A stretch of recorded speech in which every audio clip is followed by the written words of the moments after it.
देखिए, वहां तो कोई सरकार तो है नहीं है, आतंकवाद का बोलबाला है, आर्मी का राज है। जो आर्मी चाहती है कभी किसी पर उस पर प्रतिबंध लगा देती है, जिस पे चाहती है उसको जेल में बंद कर देती है। पाकिस्तान का तो अब देखिए अल्लाह ताला ही मालिक है, मैं तो यही कह सकता हूँ। कांग्रेस सांसद गौरव गोगोई के पास अंबानी और अडानी के लिए अभी भी समय है, लेकिन गरीब और मध्यम वर्ग के लिए नहीं है। महंगाई और बेरोजगारी जारी रहेगी, कुछ मार्केटिंग नौटंकी रहेगी और पीएम कुछ आकर्षण शब्दों का इस्तेमाल करेंगे। अब गोगोई जी को होना भी नहीं चाहिए, उनको उम्मीद क्यों होगी प्रधानमंत्री जी से? उनको तो अपने 3 बार फेल राहुल गांधी से उम्मीद होनी चाहिए, उन्होंने उनको बनाया, उनकी उम्मीद, ये तो बात उनकी जायज है। जहां तक देश की बात है, गांधी परिवार की बात करता है, अपने घर को लूटने का, घर भरने का काम करता है देश को लूट के। मोदी जी देश की बात करते हैं और गरीब तक पहुंचाते हैं। तो गोगोई एक परिवारवाद की पार्टी से निकले हुए लोग हैं, जिनका काम देश को लूटकर अपने खजाने भरना। उनको प्रधानमंत्री मोदी जी की कोई उम्मीद होनी भी नहीं चाहिए, उनको बातें उनकी अच्छी लगेंगी भी नहीं। सर, साल से सत्ता में है, पिछले 10 साल से उन्होंने आपातकाल का जिक्र नहीं किया और अब जिक्र कर रहे हैं। वो इस बात को छुपाने के लिए जिक्र कर रहे हैं क्योंकि उन्होंने कई संसद में बहुमत के अत्याचार के माध्यम से संविधान को सबसे अधिक नुकसान पहुंचाया है। वृंदा कारत बोल रही हैं ये। देखिए इस देश की और क्या बदकिस्मती हो सकती है कि सीपीआई सीपीएम जैसी पार्टियां भी संविधान का कत्लेआम करने वालों का साथ दे रही हैं। ये वो पार्टियां हैं जो कस्में खाती थी। वो कहते हैं कि हमने 10 साल बात नहीं की। भारतीय जनता पार्टी एक वाहद ऐसी पार्टी है जिसने लगातार हर साल इस दिन को मनाया है। इस दिन को मनाने का नाम जरूर भारतीय जनता पार्टी की सरकार ने अब दिया है। ये जरूर है कि प्रधानमंत्री ने संविधान जो कत्ल किया गया, जो संविधान का, उसको एक दिन के नाम पर याद किया है, लेकिन हमने कभी उसको भूले नहीं है और हम ये भी नहीं चाहते कि हमारी पीढ़ियां भूलें। तो मैं वृंदा कारत जी से यही कहूंगा, आपको भी ऐसी कोशिश करनी चाहिए कि आपकी भी आने वाली जनरेशन इस बात को ना भूलें कि कांग्रेस ने कैसे संविधान का कत्ल किया था। कई बार जेल प्रशासन ने दिल्ली के सीएम की मेडिकल रिपोर्ट सार्वजनिक की है। इससे साबित होता है कि अरविंद केजरीवाल की जान से खेलने की साजिश रची जा रही है। बताइए, रिपोर्ट सार्वजनिक ना करो तो कहते हैं अरविंद केजरीवाल जी बीमार हैं, मरने जा रहे हैं, बचेंगे ही नहीं, और सार्वजनिक कर दो तो कहते हैं कर क्यों दी, अब इससे खतरा हो सकता है उनकी जान को। बताइए, कभी किसी की मेडिकल रिपोर्ट को सार्वजनिक करने से किसी की जान को खतरा हुआ है क्या? एम्स के अंदर 10,000 मरीज आते हैं, उनकी सबकी दवाइयों की केमिस्ट शॉप पर उनकी मेडिकल रिपोर्ट पड़ी होती है, उनकी जान को खतरा हो जाता है क्या?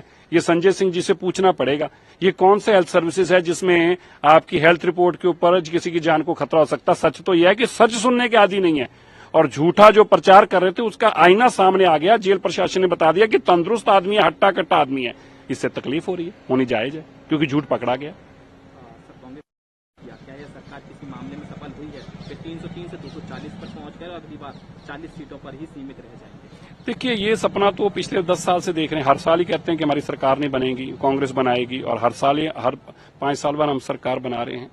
तकलीफ इस बात की नहीं है कि सरकार क्यों बनी, तकलीफ इस बात की है कि लूट कसूट जो कांग्रेस करती थी वो कर नहीं पा रही। तकलीफ इस बात की है और चिंता उनको देश की, देश की नहीं है, उनको चिंता अपने खजाने की है। मैं तो केवल उनको ये कहना चाहता हूं कि भारत को एक ही वाहद, जो देश के प्रधानमंत्री ने एक ही काम किया ना, एक, वो दुनिया के 75 साल के देश के सभी कामों पे भारी है कि देश को एकजुट करने का काम किया। 370 की धारा हटा के बोलिए, आप पूछिए इनमें हिम्मत है दोबारा ये कहने की कि हाँ देश की 370 को खत्म करके देश एकजुट किया, हम मोदी को सलाम करते हैं। ये तो कहेंगे हम देश को फिर तोड़ने का काम करते हैं। कहा कि आपातकाल 50 साल पहले हुआ था, लोगों ने इसके लिए माफी भी मांगी है, लेकिन ये जो रोज हत्या संविधान की हो रही है, ये सबसे बड़ा मुद्दा है। हमारी पार्टी को तोड़ा गया, उन्होंने कहा 2 मुख्यमंत्री जेल में बंद हैं। क्या ये संविधान की हत्या नहीं है? देखिए, मुझे बड़ी हैरानगी है कि परिवार अब ऐसी भाषा बोल रहा है कि माफी मांग ली थी, संविधान की हत्या करके माफी मांग ली थी। मैं पूछना चाहता हूं सुप्रिया जी से, बताइए कब किसने माफी मांग ली थी संविधान की हत्या करके? क्या इंदिरा गांधी ने माफी मांगी थी? क्या राजीव गांधी ने मांगी थी? या गांधी परिवार ने मांगी थी?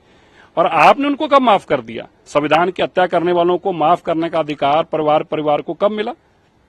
ये शरद पवार परिवार को कब मिल गया अधिकार? ये ना माफ करने योग्य काम है।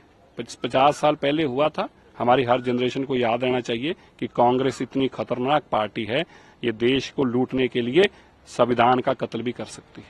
पूरा है कि प्रधानमंत्री ने संविधान जो कत्ल किया गया, जो संविधान का, उसको एक दिन के नाम पर याद किया है, लेकिन हमने कभी उसको भूले नहीं है और हम ये भी नहीं चाहते कि हमारी पीढ़ियां भूलें। तो मैं वृंदा कारज जी से यही कहूंगा, आपको भी ऐसी कोशिश करनी चाहिए कि आपकी भी आने वाली जनरेशन इस बात को ना भूलें कि कांग्रेस ने कैसे संविधान का कत्ल किया था।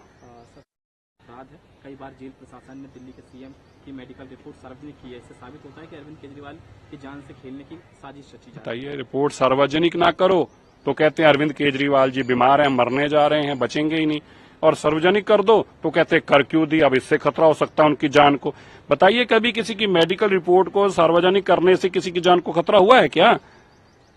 एम्स के अंदर 10,000 मरीज आते हैं, उनकी सबकी दवाइयों की केमी शॉप पर उनकी मेडिकल रिपोर्ट पड़ी होती है, उनकी जान को खतरा हो जाता है क्या? ये संजय सिंह जी से पूछना पड़ेगा।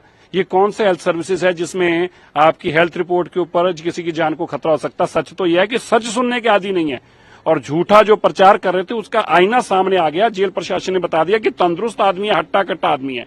इससे तकलीफ हो रही है, होनी जायज है, क्योंकि झूठ पकड़ा गया। सर, कांग्रेस क्या यह सरकार किसी मामले में सफल हुई है कि 303 से 240 पर पहुंच गए और अगली बार 40 सीटों पर ही सीमित रह जाएंगे? देखिए, ये सपना तो पिछले 10 साल से देख रहे हैं। हर साल ही कहते हैं कि हमारी सरकार नहीं बनेगी, कांग्रेस बनाएगी, और हर 5 साल बाद हम सरकार बना रहे हैं।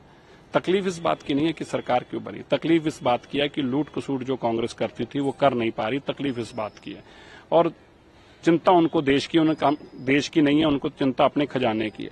मैं तो केवल उनको ये कहना चाहता हूं कि भारत को एक ही वाहद, जो देश के प्रधानमंत्री ने एक ही काम किया ना, एक, वो दुनिया के 75 साल के देश के सभी कामों पे भारी है कि देश को एकजुट करने का काम किया। 370 की धारा हटा के बोलिए, आप पूछिए इनमें हिम्मत है दोबारा ये कहने की कि हाँ देश की 370 को खत्म करके देश एकजुट किया, हम मोदी को सलाम करते हैं। ये तो कहेंगे हम देश को फिर तोड़ने का काम करते हैं।